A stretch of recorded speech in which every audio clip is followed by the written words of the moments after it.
C'est une réunion stratégique qui a permis de peaufiner les stratégies pour opérationnaliser le projet Pro-Congo, visant à mobiliser les investisseurs en faveur des entreprises durables dans le bassin du Congo. Les équipes du Programme des Nations Unies pour l'environnement, de l'incubateur Kosala et les experts du FIGA ont passé en revue les enjeux et les perspectives du projet, pouvant créer des opportunités d'affaires respectueuses de l'environnement et adaptées aux défis climatiques pour les micro, petites et moyennes entreprises des secteurs verts stratégiques. Nous avons rencontré Kosala aujourd'hui avec un représentant du FIGA pour discuter d'un nouveau projet que nous menons conjointement avec une autre organisation sœur des Nations Unies, UNCDF, qui s'appelle Pro-Congo et qui a vocation à promouvoir l'entrepreneuriat vert et orienté vers des bonnes pratiques agricoles et forestières au bassin du Congo. Les enjeux du projet pour le Congo sont d'aider à la création d'emplois et à la création d'affaires au Congo, donc d'aider des entrepreneurs, des innovateurs à développer leur modèle d'affaires et à trouver du financement afin de croître et de développer des entreprises qui seront florissantes dans le futur. Le projet dans sa totalité est de 15 millions d'euros. Mais qui est réparti entre les quatre pays du projet, donc le Congo, la RDC, le Cameroun et le Gabon. Les entreprises sélectionnées bénéficieront de packages de financement sur mesure, comprenant des prêts concessionnaires et des subventions remboursables, complétés par une assistance technique.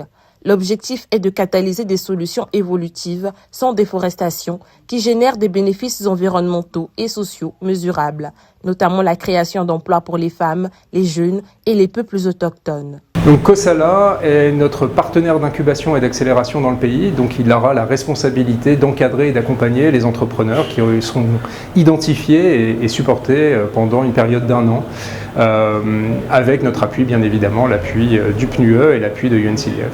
Donc le projet va commencer de façon effective en avril avec un appel à expression d'intérêt où nous espérons avoir un grand nombre de candidatures d'entrepreneurs motivés. À sa suite, il y aura un bootcamp, donc une semaine de formation pour 40 entrepreneurs qui donnera lieu ensuite à la sélection d'une vingtaine d'entrepreneurs qui ensuite seront accompagnés par Kosala et nos équipes pendant une durée d'1 an. J'invite les jeunes entrepreneurs congolais à se préparer.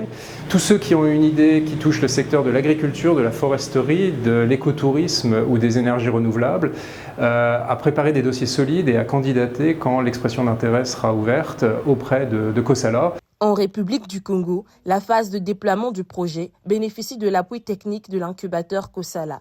En encourageant l'entrepreneuriat local et en développant des opportunités de financement mixtes innovantes, Pro-Congo entend démontrer que les entreprises, dont le modèle économique ne repose pas sur la déforestation, peuvent se développer, lever des capitaux et commercialiser des produits auprès d'intermédiaires du marché, réduisant ainsi les émissions de carbone, luttant contre la déforestation et promouvant des pratiques écologiquement durables dans l'une des régions les plus cruciales pour le climat mondial. Au-delà de soutenir la croissance verte dans le bassin du Congo, le projet mettra aussi l'accent sur la formation. Notre accompagnement vient aussi avec des formations, un encadrement, un soutien technique, une assistance technique, justement tout autour de ces questions. Des formations et de l'assistance technique qui sera donnée à l'incubateur partenaire Kosala.